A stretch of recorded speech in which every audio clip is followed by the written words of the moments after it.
Chris Berman. Let's get straight to the action. In our first game this week, we had the Panthers convincingly win by 15. The Packers lost this one, but will stay at number 3 in the NFC North. In an AFC South matchup, we had the Jaguars win their 9th game of the year. The Lions drop yet another game and are really struggling on and off the field. In the city by the bay, San Francisco, we had the 49ers fall by 10 points. Steve Air McNair airmailed 350-plus yards and helped his Titans beat the Chargers. We had a big injury in this one, and Trey has the lowdown for us. Trey? All right, Boomer, thanks. Unfortunately, we did have some big injuries this week, but before we get to those, we're going to run down the rest of the NFL. Chike Okafor might be the biggest loss on this list. X-rays revealing that a broken foot is the report. He'll be out for the rest of the regular season. Now, on to even bigger news, as you may have already heard. Jamal Williams is done for the year, as he'll watch the rest of the season from the sidelines, and they'll be scrambling now to find someone that can fill his shoes. Now we'll move on to our top story of the day. Lance Schulters will be on the sidelines for a while, and that is not good news for his club. So that'll do it for now. Chris, let's send it back to you. Cowboys, Bears. Charles Tillman is set to catch it and move forward quickly, as you know it's not going to be a long punt punting out of their own end zone. He grabs it, gets a block, and just what their opponents feared, a quick 6 against them. 32 yards. The Bears go on to win this by the final score of 24-17. Over at the RCA Dome, we had the Colts come away with a brutal 18-point victory. We had an interesting free agency pickup of note here. Trey's got the lowdown for us. Trey? All right, Chris.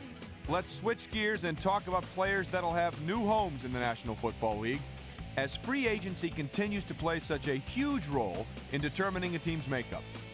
Dwan Edwards is on the move, as you see, as he accepts a pretty good offer to leave his current club. 3 years, $3.3 million. Sean Ryan will also be locked up for a while as he signs a healthy 6-year contract with the Jets.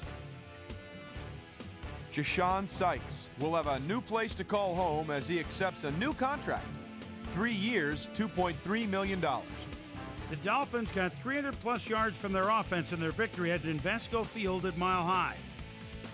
The Bills won at home and finished their season by giving the crowd something to cheer about. The Saints lost this one, but will stay at number 2 in the NFC South. Bengals, Buccaneers. Joey Galloway is probably thinking end zone, even though it's at the 24-yard line. They need just a little bit for the first down. There he goes down the sideline. One-handed grab for 6. The Buccaneers win this one by the final score of 23-21. In a long-standing NFC rivalry, we had the Giants pick up their 11th win of the year. Lee Suggs stepped it up this week and gave his team some added firepower for the win. Down in the deep south of Atlanta, we had the Falcons squeeze out a 4-point victory. And in our final game, we had the Redskins come away victorious.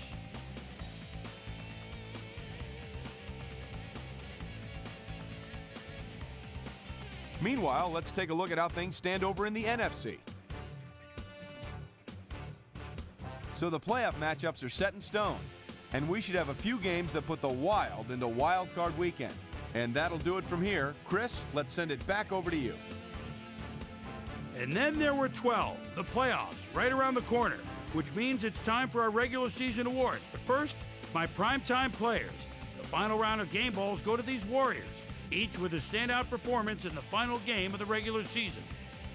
All right, as promised, here's a look at this year's best of the best, our season-ending NFL award. Peyton Manning, without a doubt, is going to take home the hardware in this one. You see the numbers on your screen, but numbers really don't tell the whole story. Leadership, work ethic, love of the game, that's what truly makes him stand out. He had, without question, the best year of anyone. Steve Air McNair has got to be our choice for Offensive Player of the Year, and you've got to be hard-pressed to find better numbers than that. Obviously, give a lot of credit to the rest of the offense, but this is the guy that was driving the car, so to speak.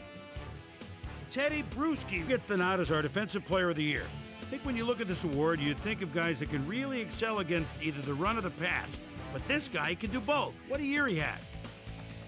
Goodwin comes away with the Offensive Rookie of the Year award. You know, it's very difficult to come straight from college, be handed the keys to an NFL offense, but he stepped in and did a bang-up job. Watch out. He's only going to get better with age. Walker was our Defensive Rookie of the Year. Hard to think of any young linebacker with better instincts for the football than he has. He wins it in a landslide. Corey Dillon ran away with the rushing title this year. Talk about a threat out of the backfield, my friends. Finesse, speed, a surprising amount of power, which he used to bowl over the few who actually managed to lay a finger on him. What a year. That'll do it, sports fans. I'm Chris Berman, and thanks so much for joining us here in the Bristol studios. We'll see you next week right here on ESPN, the worldwide leader in sports.